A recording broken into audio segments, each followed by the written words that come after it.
A Fox Business Alert: Democratic members on the deficit-cutting Congressional Super Committee proposing $3 trillion in reductions, combinations of reductions and tax increases, half of which would come from higher taxes, in fact. But Representative Dan Burton of Indiana says, while big cuts in government red ink is exactly what we need, any plan that includes tax hikes is dead on arrival. Do all Republicans agree with you on that, Congressman? Well, not only do all Republicans agree with me, but the president said in 2009, you don't raise taxes during a recession. And I think we're still in a recession with 9.1% unemployment and the inflationary problems we're facing and all the other problems, the huge deficits. I don't think this is the right time to raise taxes. In fact, it's the wrong time. There are a lot of leaks about the cutting, wherever it is, but there are also leaks that not only are they not cutting, but that, in fact, they want to increase. There's one Reuters report that suggests that part of this economic plan includes $200 to $300 billion in new economic stimulus spending that would be paid for because of lower interest payments from reducing the deficits. Have you heard about that? No, and I don't want to hear about it because we've spent over $1 trillion with these economic stimulus packages, and well over $1 trillion, and it hasn't done anything but make the whole situation much worse.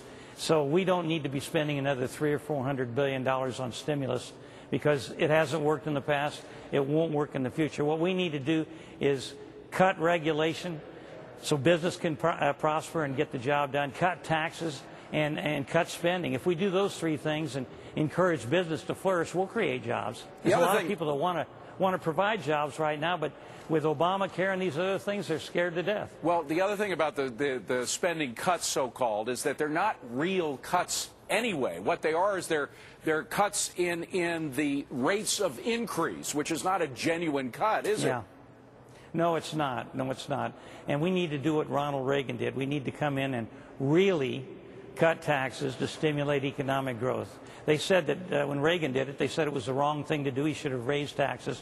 And what happened was he said, no, I don't think so. That was my imitation. Anyhow, they cut taxes, and we had 20 years of prosperity. So I think what we need to do right now is do the things that will get business and industry moving again in this country. Well, and that's lower regulation, what about less spending. Ron Paul's idea of virtual elimination of at least 5, he may have said 6 departments. Are you willing to go the distance with him on those kind of cuts?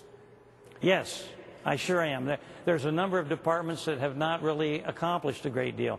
For instance, the Department of Education. We have one of the worst educational systems in the whole world. You know, you look at the average student's achievement level compared to other countries, and we've been falling.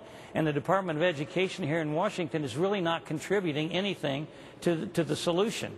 What we need to do is get rid of departments like that, cut government spending, and leave education at the local level where people know what needs to be done.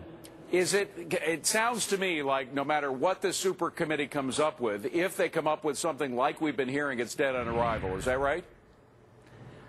Well, I wouldn't say it's definitely dead on arrival, but if it's got tax increases in it and it's got more spending in it, it certainly is not going to get my vote. And I'm one of the founders of the Republican Study Committee, and I can tell you right now, of the 170-some members we have in that organization, probably 90% of them would not support that. Congressman Dan Burton, always a pleasure to see you, sir. Thanks for coming in. Appreciate it.